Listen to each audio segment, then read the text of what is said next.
My name is Bob Darrell, and I am an alcoholic.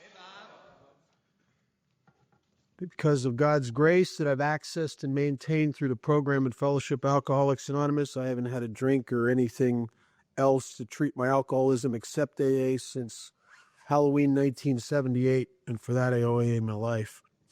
Good morning. Someone would mention before the meeting said, well, there's not that many people showing up. I'm surprised anybody shows up for a traditions workshop. I understand it. When I was new, I don't think I would have got tradition. I don't know. It's funny. Last year I did a workshop on the traditions at a conference in Chicago, and they billed it spiritual principles in relationships, and 900 and some people showed up.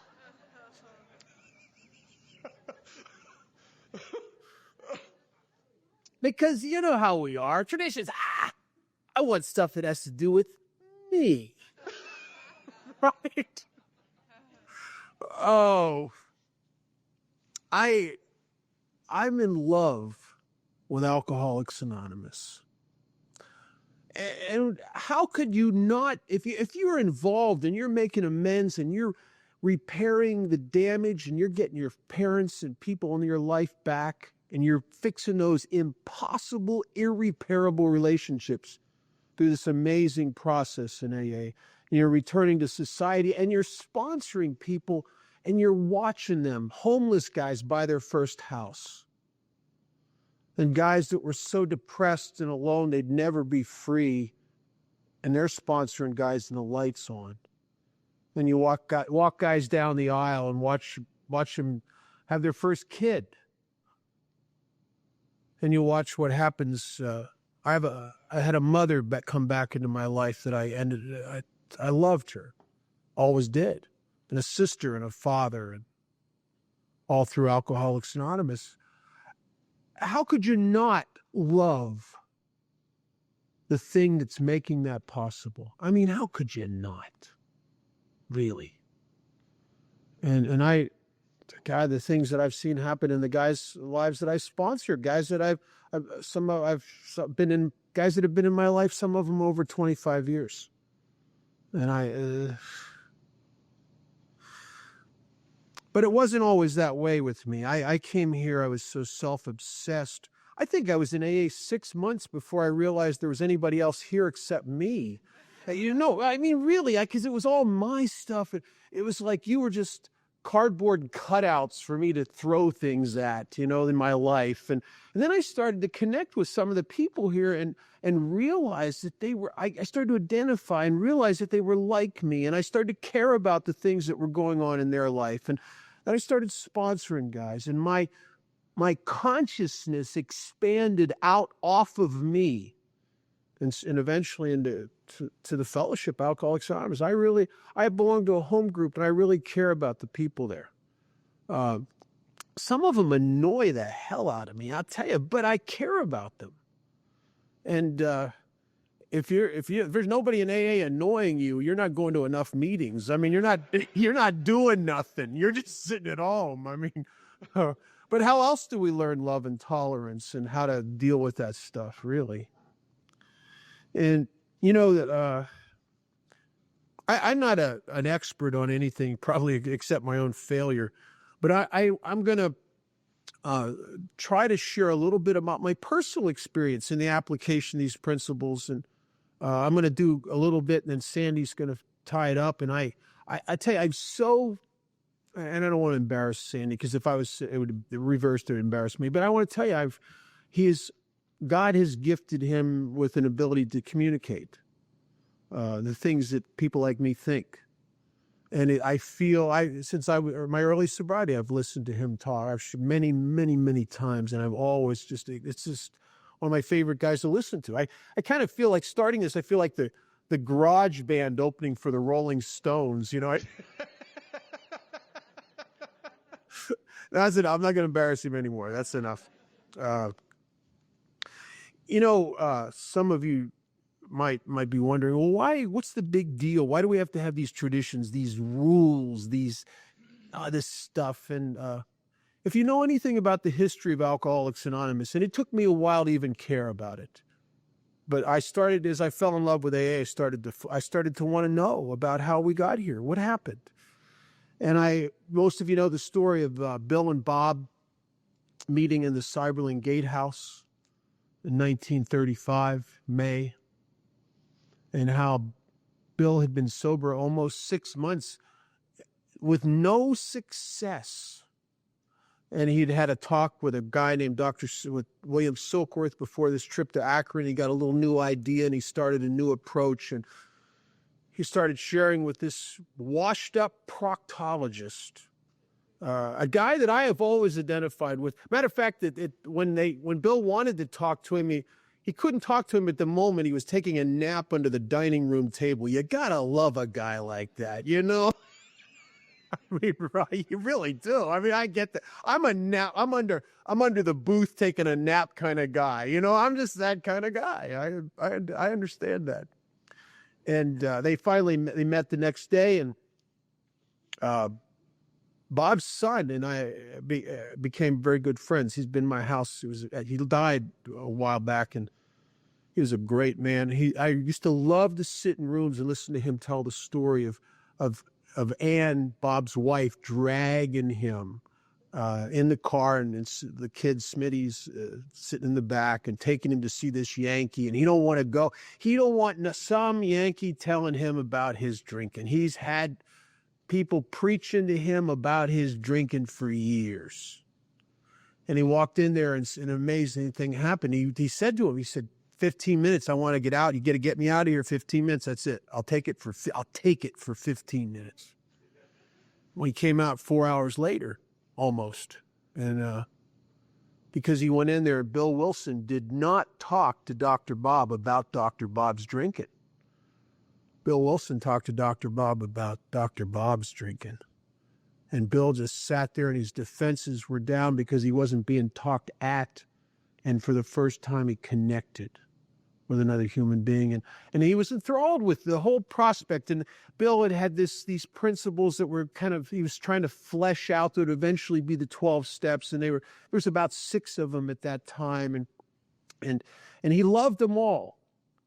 He loved the God thing. He loved the God deal. He loved the confession of shortcomings. He loved helping others. He wasn't big on this amends thing, though. I mean, just seemed a little extreme. He kind of dug his heels in. Like, you know, you got to understand, Bill, I've almost ruined my reputation in this town already. I'm not going to, and he wouldn't do that. He dug his heels in. Consequently, he drank again. And he came back from a medical convention so drunk that the conductor didn't know what to do with him. They laid him on the platform at the Akron station off the train. And his office manager came down, and they eventually ended up back at the Ardmore house. Bill was living there, staying there, because Bill wasn't real flush financially. It was just convenient that Bob got sober, actually. And he came to on what most historians believe was the morning of June 10th, 1935. And he came to like I've come to off of an extended drunk, you know, with the shakes and wanting to jump out of my skin and just in the anguish and the remorse and just falling apart. And he said, what day is it? And they said, well, it's June 10th. And he said, no, it can't be June 10th. And he had a surgery to perform on the morning of June 10th. And Dr. Bob's a proctologist, so you can use your imagination of what kind of surgery it might have been. He's shaking like this. Imagine being the patient laying on the gurney watching your doctor come in like And Bill gave him his last drink and sent him into the surgery. And he gave him his last drink and a sedative because he didn't know what else to do. I mean, the guy was coming apart at the seams. And he went into that surgery and performed that operation. And we don't really know what happened to the patient. We know he lived. That's all. And I have a friend who's spent his whole sobriety, 20-some years, trying to be an historian and went back to the Akron hospital, actually looked through the records trying to find more information about this guy. wanting to know what happened to him. And I'd like to know. I mean, we know he lived, but I mean, did he whistle when he walked or what? I mean, we don't know. We don't know how that went. We just know the guy lived. And Dr. Bob came out of that surgery late that morning and disappeared. And Bill and Ann thought he'd probably went and got drunk. He came home just about midnight, and something was different about him. And he went out and he searched out every person he could find that he was afraid to approach, and approached him and started to mend that separation between him and those people and get free. And consequently, Dr. Bob Smith never drank again the rest of his natural life. And low estimates is that he personally helped 5,000 people. And how many people did they help that helped people, that helped people, that helped people? And I think most of us are sitting in this room indirectly as a result of this man, the second member of Alcoholics Anonymous, finally getting sober. And they started doing 12-step work, and eventually Bill went back to Akron, and the fellowship didn't grow very much. As a matter of fact, when 1939, which is 4 years later when the Big Book was published, which was a turning point in AA, one of them, they say in the foreword to the first 100 members, it wasn't really 100. It's low estimates, 70 some to 83. It was kind of in there. It's historians have really tried to research that. I know guys that they give you different figures, but it wasn't really 100. But he said 100, and I know why he said 100, because I'm that kind of guy. I would have said, oh, it sounds better. I mean, that's not lying. It's creative. I mean, it's just I have that kind of disposition myself. And AA hadn't grown too much, and they published the Big Book, and that some people came in as a result of that.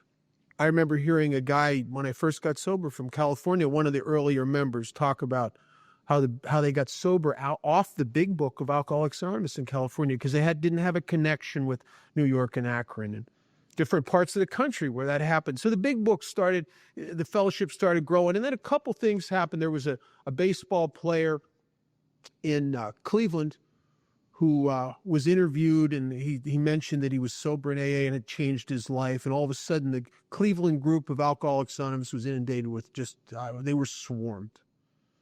And then the thing that probably put us on the map, one of the things anyway, was that there was a guy named Jack Alexander who was an investigative reporter, a no-nonsense kind of guy, a guy that couldn't be bought off, a guy that no crap. And somebody said to him, look at this AA thing. And he said, yeah, I mean, there's got to be a scam going on there somewhere. Somebody's getting a toaster for helping these people or something, right? And he was one of those kind of go in and dig out the truth kind of guys. He exposed a minister, and he exposed some corruption in one of the unions, and it's that kind of guy. And he went in there, and he went to us, and he started looking at us, and to his, I imagine in his business, delight and amazement that we weren't anything that he thought he'd find. We were exactly what we said we were. There was nobody here profiting from this, that we just were people who were dying of alcoholism that knew that we had to help others for fun, as Chuck used to say, for fun and for free. And he wrote this article in the Saturday Evening Post. One of my sponsees gave me an original when I have it at home, and it's an amazing article. And Alcoholics Anonymous was flooded with requests for help, flooded. There was a gal in California, I think Larry probably knew her, that I'd met on several occasions, named Sybil. She's one of the first women in AA to ever get sober, at least the first one west of the Rockies. And she came to Alcoholics. The Alcoholics Anonymous at that time was so flooded with requests for help that when she got to AA, she's not even done shaking yet. And they gave her a stack of letters from women and told her to go out and start helping her. And Sybil never drank again the rest of her life. And AA started growing, and with its growing came a lot of growing pains and a lot of insanity. And there was huge bickering going on. And one little group's having judgments against another group, and you know, and then we're doing it. The Akronites had it right, and the New York people were crazy, and the New York people thought the Akron people were backward in their days, going to never get anywhere unless they change, and a lot of bickering, a lot of stuff going on, a lot of they had no traditions, they had no principles. Everybody shooting from the hip. All they have is the steps. I have a letter, I didn't bring it with me at home, from written in 1941 it's from the Executive Committee of Alcoholics Anonymous in the Los Angeles area, written to a woman by the name of Irma Livoni. And one of the guys that signed it was a guy I knew, Al Marino. He died years ago. He was one time one of the older members of AA, still alive, in the California area.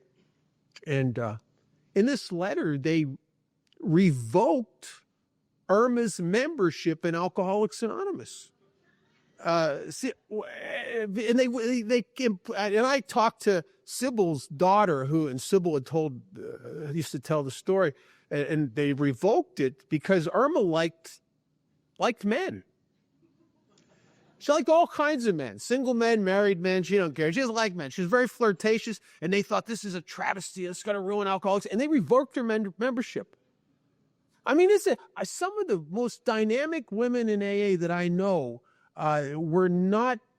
They wouldn't have been allowed to be here. I mean. I tell you, if my daughter ever ended up an alcoholic, she is so far so good. But if she ever did need help, I'd probably send her to one of those fallen women. That's so we are not saints. And weird stuff started happening like that. And there's all this craziness going on. And a guy from the Carolinas wrote a letter to submit it to the Grapevine, and Bill saw it, and he talked about the Washingtonians, and Bill had never heard of the Washingtonians, and he did some research, and he discovered that there was a group that started in Maryland in the mid-1800s, and without public transportation or telephones or any of the modern stuff that we have today as far as communication, just one alcoholic trying to help another, and in just a half dozen years, they grew to tremendous proportions. It's really unclear how big they actually got. Some people say that the low estimates are 100,000. You know, in 6 years, AA was barely over 100. High estimates are maybe close to 500,000 or 250,000. Nobody knows for sure, but they were huge. They grew so fast, and they started all this bickering and confusion, and they started backing other stuff. And one of the worst things they did is they started getting involved in the temperance movement, and within they didn't even make the decade, and they fell apart. And here, Alcoholics Anonymous in the mid 1940s is a decade old, and we're falling apart, and we're dying, and Bill's scared, and there's people getting drunk, and craziness happening. And Bill thought, my God, this is the same. We're doing the same thing. And in the history of the human race, there's never been anything like us. We have existed the longest to this date, and more alcoholics have been able to find lives as a result of Alcoholics Anonymous than anything in human history. And we're losing it. We're falling apart. And he wrote a set of what he called originally the tenets to ensure AA's future, which later became known as the long form. They weren't known as the long form at that time because there was no short form. I mean, they were just it was the deal. And for the next couple of years, Bill tried to get the Fellowship of Alcoholics Anonymous to adopt them, or at least to read them in the meeting. He couldn't even get people to read them. And I understand why. I mean, we read them at my home group once a month. And the problem with what's now called the long form is that they're long. I mean, they read them at the beginning of the meeting. They're long. And in my home group, the first Thursday when they read it, you watch the newcomers roll their eyes. And I understand the early members. We don't want that. We don't want to read that. That's taking away too much time that should be used with stuff to do with me, right? I understand that. I'm perfect. I'm on that. I get it. But we're in trouble, and there's pressure on. And Bill eventually, some guys started throwing out some ideas on how to abbreviate them. One of the guys was a guy from the early Grapevine, and the pressure was on, and Bill agreed to be part of this abbreviated version and to put out, hoping to get people to at least read them. And they've started publishing them in a series of Grapevine articles. And in 1950, they created a conference, which has become our international, and they created it to cement or try to put the traditions in place in the fellowship. And as a result, we are still here. As a result, in 1978, when I was standing on a bridge trying to get up enough courage to take my own life, there was somewhere for me to go. The result was that when the student was ready, there was still teachers breathing. And my life got saved as a result of it. And I came into Alcoholics Anonymous, and I after a while here, I started to get into these traditions. The first time I really looked at them was I was at a meeting, and I did something, and some old timer jumped on me. So that's against the traditions. I don't even know what the traditions are, but I'm going to find out, because I want to be if anybody's be jumping on somebody, it's going to be me. I'm the kind of guy that the cat scratches me, and a week later I kick the dog, right? I'm that kind of guy, right? So I want to be the guy that says, hey, you're not, and I don't want to get no more flack. So I want to start learning. I started reading about the traditions, and I got involved in general service and started going to a lot of panels and workshops on the traditions. And I started to really see the amazing spiritual principles that are embodied in this. I think that there's a cause and effect in the universe. I think that when the spirit of an individual gets sick, everything in his life follows along. And when the spirit of a group or a business or a family or a committee or anything, the spirit gets sick, everything else involved with them follows along. And I think the steps of Alcoholics Anonymous are designed to save my life and keep me from killing me. And the traditions are designed keep us from killing each other. It allows us to function and get along here. And I've tried to apply these. I sold a business, successful business, did very well, sold it, retired very comfortably, young, a couple years ago. And that business was run by the 12 traditions. You could talk to the members of my staff who are still working there today, that some of them, they're working for the new owners, and they don't know what they're called, but they know the principles, because we used to talk about them in the staff meetings a lot, about common welfare, about our purpose, about putting principles of the business ahead of our own personalities and what we want. I believe that business did well because of those traditions. I started realizing that the traditions are set up a lot like the steps.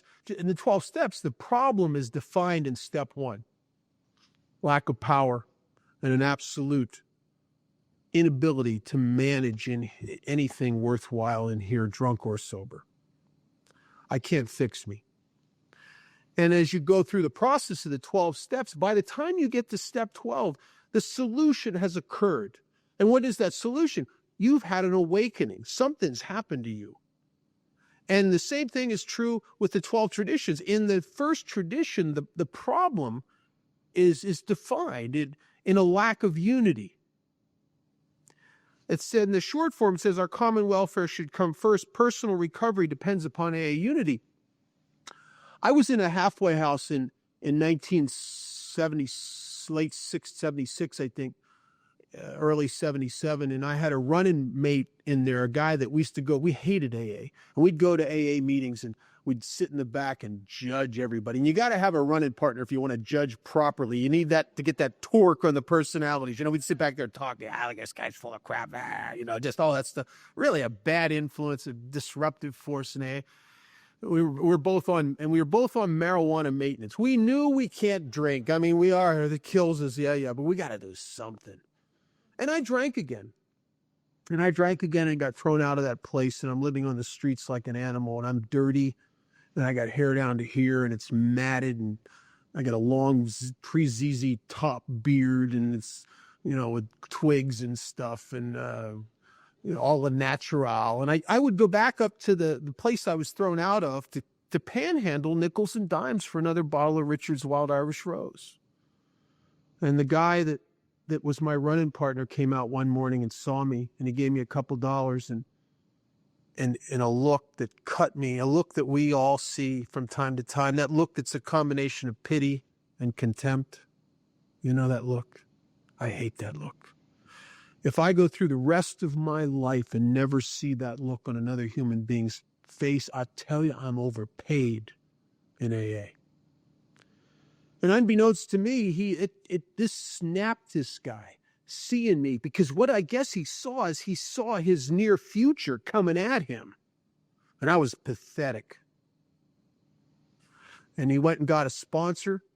Not just a sponsor, he got one of those fanatical, step-talking, grateful for everything, God-loving guys. The ones that just make you crazy if you're sitting there belligerently in a state of untreated alcoholism. You just hate those people. And he got one of those guys. It changed his sobriety date, started getting involved in Alcoholics Anonymous. Now, I don't know any of this, but later on that year, I'm in an institution. And I'm sitting in the day room waiting for the do-gooders from AA to come in, like they always show up. And he's coming, he's leading the pack. And he's got two guys he sponsors with him. And something's different about him.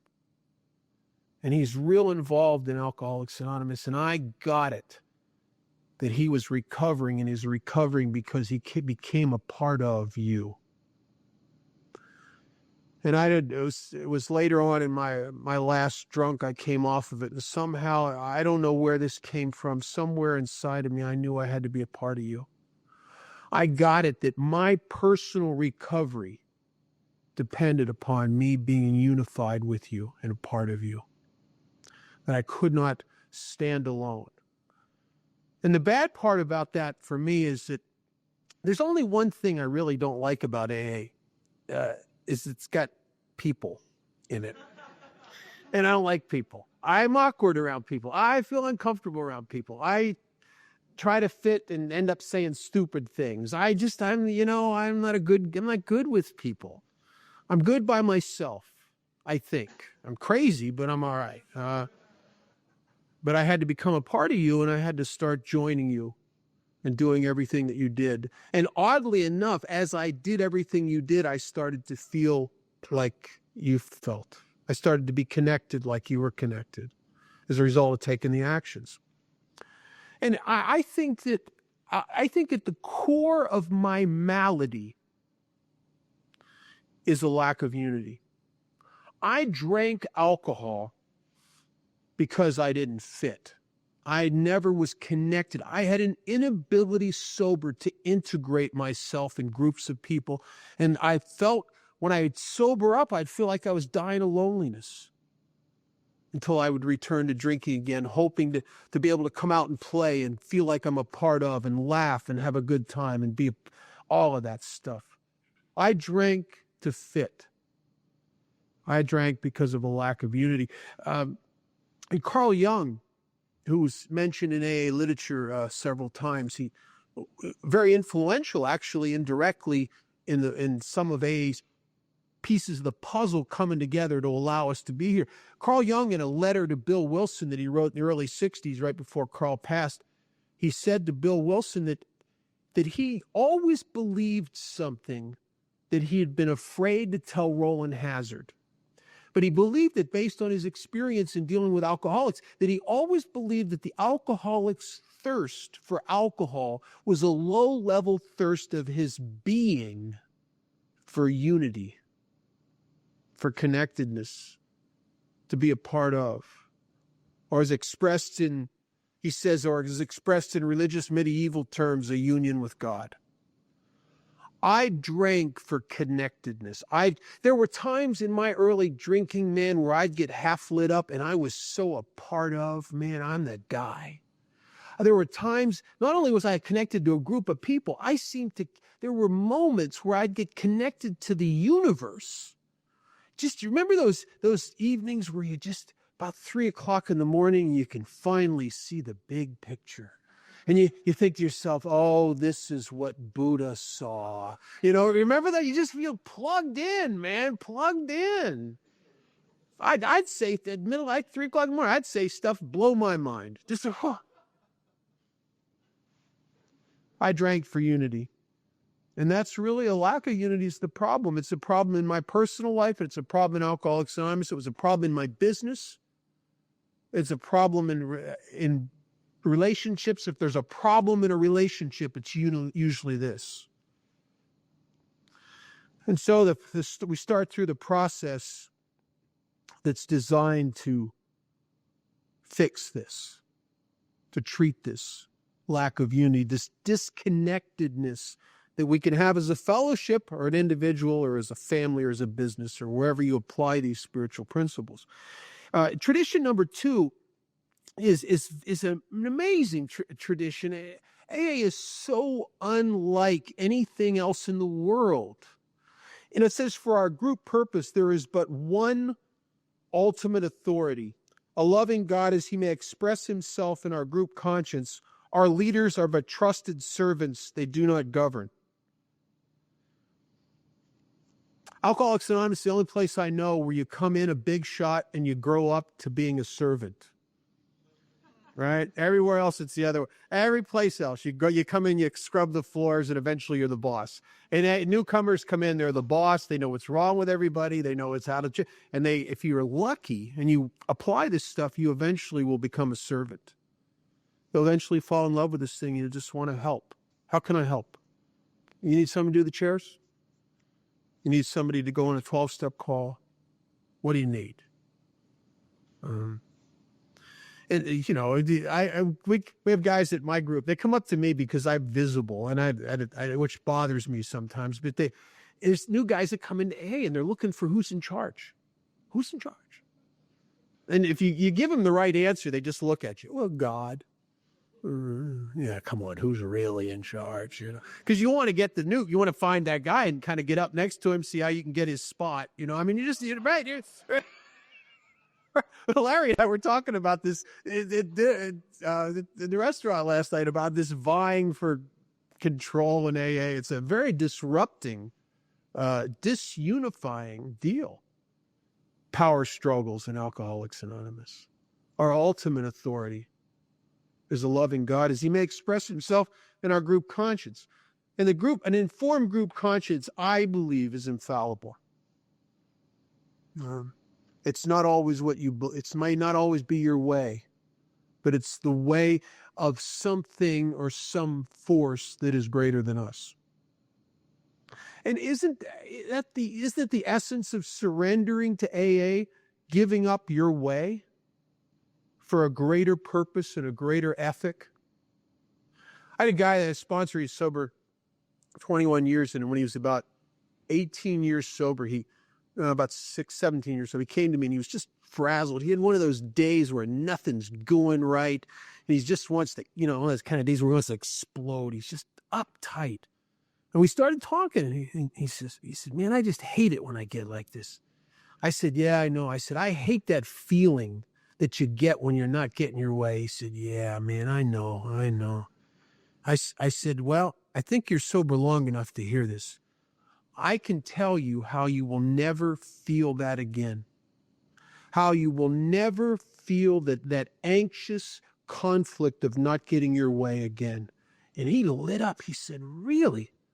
I said, yeah. He said, what? I said, just don't have a way.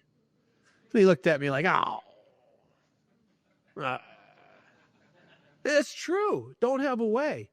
Subjugate your way to the way of a power greater than yourself. Maybe it starts with your sponsor, who's is like God's lieutenant until you actually connect with something.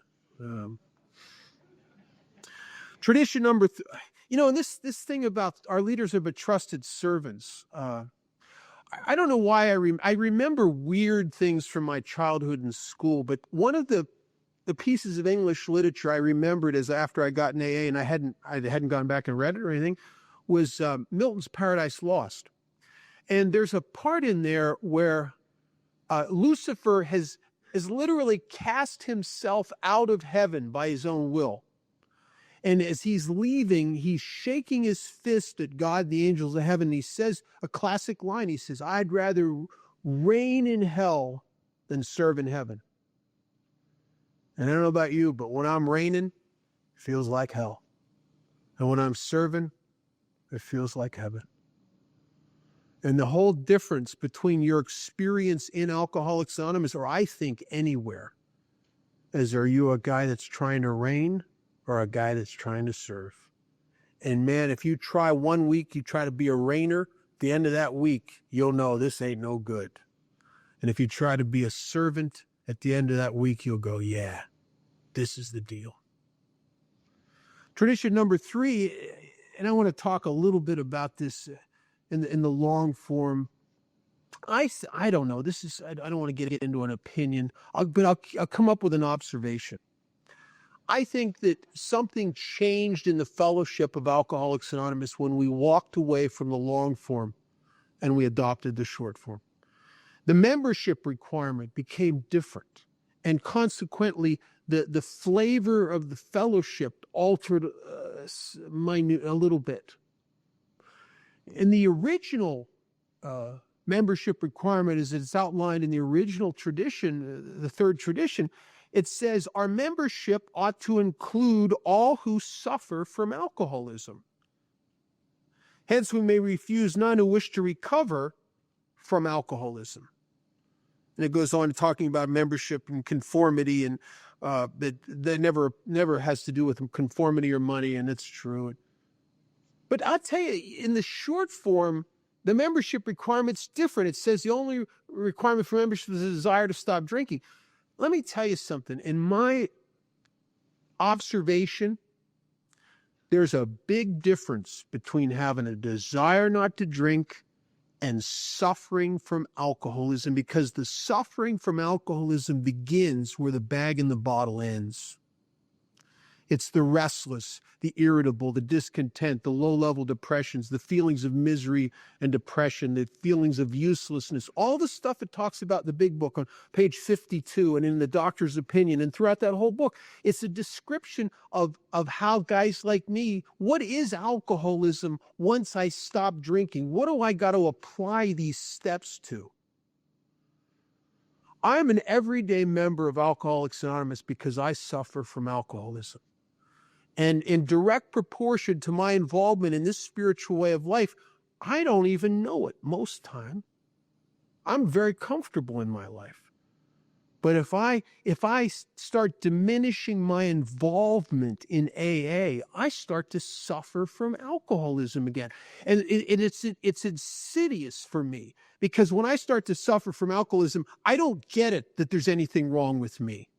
What it looks like is there's just a lot of really out of line people around me.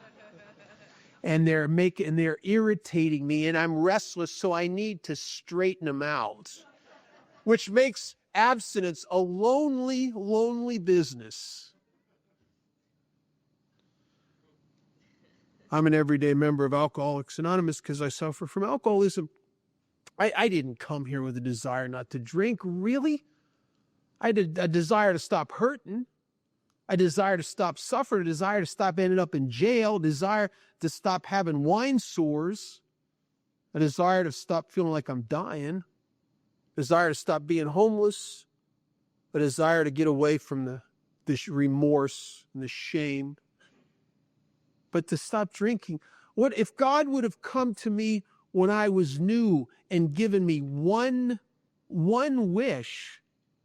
I think I would have said, let me drink like I drank when I was 18 years old again. because then alcoholism was a treatment, or alcohol was a treatment for my alcoholism. I came to AA and I'm an everyday member because I suffer from alcoholism. And what happened, I think, in the fellowship as a result of the altering of the membership requirement is that we've opened the doors to anybody who might have a problem with drinking or even think that drinking is probably not a good idea. And everybody on the Atkins diet has a desire not to drink. They don't want the carbohydrates. I mean, and what happened is this is my view. What seemed to happen in AA is that we now have a percentage of our fellowship that their alcoholism ended where the bottle ended. They don't suffer from alcoholism. They don't really need the steps. And I know guys sober a lot of years, guys that are friends of mine that I like a lot, but they're a different type of alcoholism. They don't need a sponsor. They don't need to help others. They think it's nice. They don't need to write an inventory. A lot of them never worked the steps, and they're fine. They're great social members of Alcoholics Anonymous. Their alcoholism ended where the bottle ended. All they need to do is just don't drink. That Nancy Reagan just say no thing kind of works for them. And they come to AA because now that they're not going to the bars and the parties, they have a little social void in their life. So they come to AA because they want to be with like-minded people on this drinking issue. And to them, Alcoholics Anonymous is like the sober Elks or something. It's like it's a place where it's great, but they don't. What their experience in abstinence is not my experience. I relapsed for 7.5 years because of untreated alcoholism, because I suffer from alcoholism when I stopped drinking. And the suffering from alcoholism is subtle, and it grinds away at me until one day, in the face of overwhelming experience, that the worst thing I could ever do would be to take a pill or drink or smoke something, and I'd do it again because I need relief, because I suffer from alcoholism. So I come to Alcoholics Anonymous, and the only thing I tell the guys I sit with the guys I sponsor. Let's try to find out, are you the guy that this book was written for? And if you are, then your life's on the line here. You need to do this stuff. It's not. I mean, if you don't, you're not going to stay sober. That is our experience. Matter of fact, there's 5-6 places in this book that tells you you'll drink again if you don't do this or if you don't do that. I've seen it. I spent the last almost 28 years, the end of this month, in hospitals and institutions. It's my heart. And in Las Vegas, I'll tell you, there's not a week that goes by I don't see somebody that drank again after many years of sobriety, all from untreated alcoholism. Tradition number 4, each group should be autonomous except in matters affecting other groups or AA as a whole. This is really where our freedom comes from. Every group has the ability to do anything as long as it doesn't reflect badly on Alcoholics Anonymous. Now, when it starts in the long form, it talks about, not in the 4th tradition so much, but it's in the 6th, it talks about our affiliation, that we can do anything we want as long as we don't imply affiliation or endorsement of anything else. That's why an Alcoholics Anonymous can have any format, any group, any format they want. But when they start saying that this is a AA Bible study, that implies affiliation or endorsement of something. And I think that we have to hold the line, or else what will happen is 20 years from now, somebody will come into AA and they're not going to know what AA is. It'll be so, and there is a solution. It talks about the unifying force in AA is not so much our suffering as drinking, but that we have a common solution that we can unanimously agree on and join in harmonious and brotherly action. That we should keep Alcoholics Anonymous. And I know there's a sentiment in the world that in AA a lot that, well, it's all good. Well, I think the Washingtonians thought it was all good. And the next time you want to go to a Washingtonian meeting, you'll have a hard time finding one. They don't exist anymore. And I don't want my daughter's children, if they end up with that thing that I got, to have nowhere to come. I really don't. Tradition number 5, each group has but one primary purpose: to carry its message to the alcoholic who still suffers. Not only does every group have a primary purpose, I think as an Alcoholics Anonymous member, I do too. And I've watched groups in Alcoholics Anonymous that become inundated with the kind of good old boy thing, and there's a lot of sociability, a lot of camaraderie, but they lose sight of why they're there. And those groups, the spirit of them changes. I think a group of Alcoholics Anonymous is this idea that came in here out of treatment centers, that we're supposed to use AA for self-fulfillment or gratification, as if a meeting should be my personal vehicle to ventilate my feelings, to take the whole group hostage on my personal problem, is nonsense. It's the most self-centered, selfish approach to AA that a guy like me could ever have. Alcoholics Anonymous exists to be a vehicle to help the new people. And I think every group that gets sick because they lose sight of their primary purpose. And I got sick when I was about 18, 19 years sober. I started getting sick because I lost my primary purpose here. And this frightening thing is I didn't even know I was losing it. And what happened to me happens to a lot of us. I started reaping the rewards of a spiritual way of life. I started getting financially successful. I started owning a lot of property, getting prestige, getting power, or an illusion of it.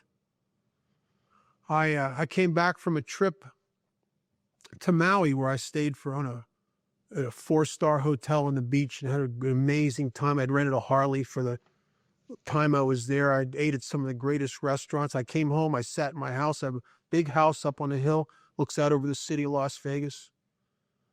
I had every toy I could buy. I had a brand new Jaguar of this model that just came out. It was the first one in Las Vegas to ever get one. I had a brand new Corvette, a 740IL BMW, 2 custom Harley Davidsons, enough money in my bank account that I'd never have to work again the rest of my life. And I was dying. And I don't know what's wrong with me. And I'm depressed. And I've just got no matter what, everything I look at in my life, it ain't no good. Now, I don't know why it ain't no good. It's just the shine is worn off of everything.